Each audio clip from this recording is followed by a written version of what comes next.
একটা গল্প মনে পড়ে গেল। একসময় একজন ফেরেশতা এসে এক লোককে বলল, আমি তোমার উপর খুশি, তুমি যা চাইবে আমি তোমাকে তাই দেব, তবে একটা শর্ত, যা তুমি চাইবে আমি তোমাকে সব দেব, তবে তোমার প্রতিবেশীকে দেব তার দ্বিগুণ।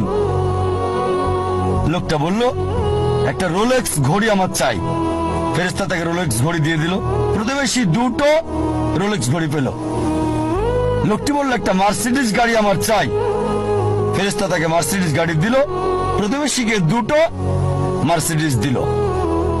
লোকটি বলল, একটা সুন্দর বড় বাংলো চাই।